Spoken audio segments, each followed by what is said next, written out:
Assalamualaikum warahmatullahi wabarakatuh. Kembali lagi di channel Nasihat Kehidupan Misteri. Pada video kali ini saya akan membahas tentang jejak ajaran Nabi Ibrahim di tanah Nusantara. Ketika Maharaja Purnawarman, Raja Tarumanegara yang ketiga, berhasil dalam upaya penggalian Sungai Gumati dan Canda Braga sepanjang 6.112 tombak atau sekitar 11 km. Ia mengadakan selamatan dengan menyedekahkan 1.000 ekor sapi kepada kaum Brahmana. Apa yang dilakukan Maharaja Purnawarman sangat mirip dengan ritual kurban yang dilakukan para penganut Mila Ibrahim.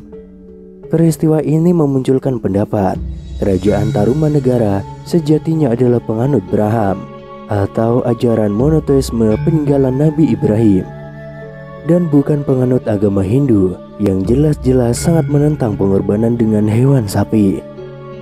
Hal ini sebagaimana tertulis pada buku Fahien di halaman 15 yang berbunyi, sepulang dari India di era tahun ke-7 Kaisar Siyi pada 411 Masehi, pada persinggahannya selama kurang lebih 5 bulan itu ia menulis, "Kami tiba di sebuah negeri bernama Yapoti atau Jawa dan atau Sumatera.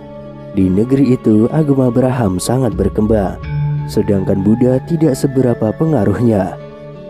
Dalam konsepsi teologis orang Sunda pra-Hindu, Hyang atau Sang Hyang adalah Sang Pencipta atau Sang Hyang Karesa, dan Yang Esa atau Batara Tunggal yang mempunyai segala macam kekuatan baik ataupun kekuatan jahat yang dapat mempengaruhi roh-roh halus yang sering menetap di hutan, di sungai, di pohon, di batu, atau di tempat-tempat lainnya.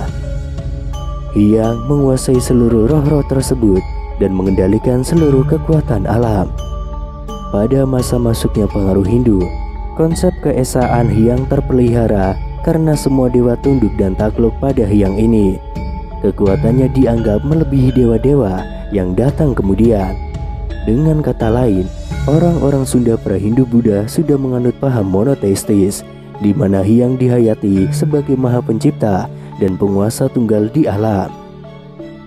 Konsep monoteisme juga tergambar dalam hinarki kepatuhan pada naskah Siksa Kandang Karesian yang berisi pasa perbakti atau 10 tingkatan kesetiaan yang isinya sebagai berikut: anak Satya bebakti ka bapa, pemajikan Satya bebakti ka salaki, kaula Satya bebakti ka dumungan, soma Satya bebakti ka wado, wado Satya bebakti ka mantri, mantri Satya bebakti ka numanganan, nunanganan Satya bebakti ka mangku bumi, mangku bumi Satya bebakti ka raja, raja Satya bebakti ka dewata, dewata Satya bebakti ka Hyang.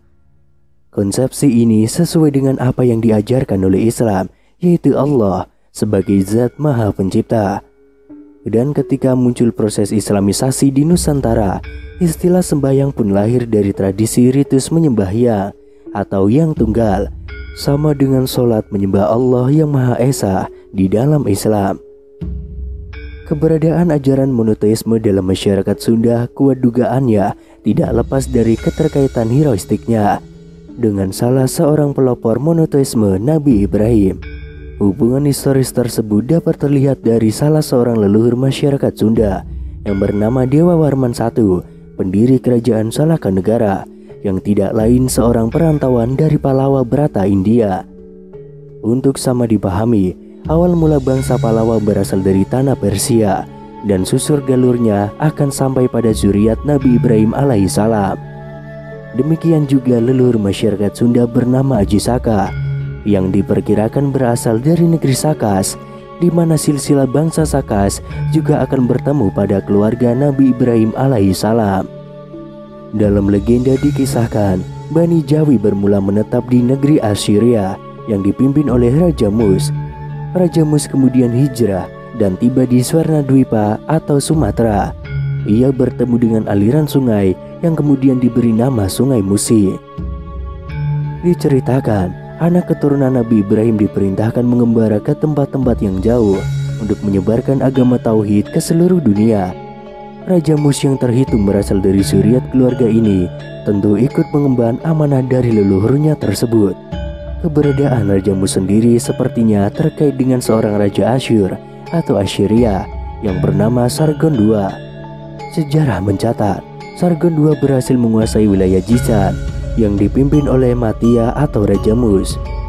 Dari kesamaan nama tokoh dan tempat kejadian, nampaknya Raja Mus yang terdapat di dalam legenda bangsa Melayu adalah identik dengan Raja Musku yang hidup di masa Raja Sargon II. Kehadiran ajaran Nabi Ibrahim di Nusantara yang dibawa oleh Raja Mus jauh mendahului pengaruh agama Hindu-Buddha yang disebarkan kemudian. Ajaran Nabi Ibrahim disebut dengan agama Braham. Kehadiran orang-orang di Jazirah Arabia juga terekam dalam mitologi masyarakat Sumatera Selatan. Di pagar alam dikenal dengan sebutan Jamenik dan Jamenuk. Mereka dianggap sebagai salah satu leluhur penduduk setempat, dengan ciri memiliki badan yang tinggi besar, hidung mancung, dan kulit putih kemerahan. Maka dari itu adalah suatu kekeliruan jika kita beranggapan leluhur masyarakat Nusantara adalah penganut animisme atau penyembah benda-benda alam. Leluhur Nusantara di masa purba telah memiliki keyakinan monoteisme yang disebut ajaran Kapitayan.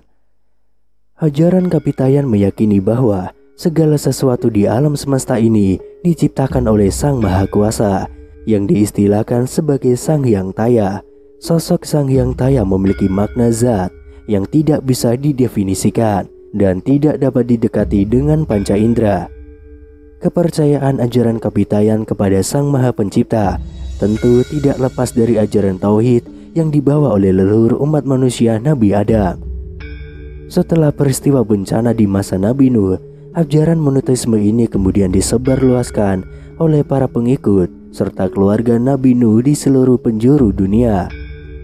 Jejak ajaran tauhid Nabi Nuh nampaknya membekas pada ajaran Kapitayan yang dianut oleh leluhur Nusantara di masa prasejarah.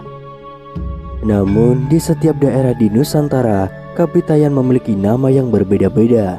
Semisalnya di tanah Sunda, orang-orang Sunda menyebutnya Sunda Wiwitan. Sementara di Jawa, orang-orang Jawa menyebutnya dengan Kejawen. Dalam perkembangan selanjutnya, ajaran Kapitayan yang awalnya merupakan kepercayaan monoteisme mengalami pergeseran. Sang Hyang Taya yang maha gaib kemudian muncul dalam pribadi Tuh. Tuh lazim disebut Sang Hyang Tunggal yang memiliki dua sifat, yaitu sifat baik yang disebut Tuhan dan sifat buruk yang disebut hantu. Sosok kekuatan Sang Tuh dalam ajaran ini diyakini berada mempribadi kepada benda-benda yang memiliki kosakata Tu atau To, seperti Watu yang berarti batu, Turumbu atau pohon beringin, Tugu, tulang, tunda, tutut, tosan, topeng, toya. Dan melalui sarana benda-benda ini, masyarakat prasejarah melakukan persembahan dalam bentuk sesaji.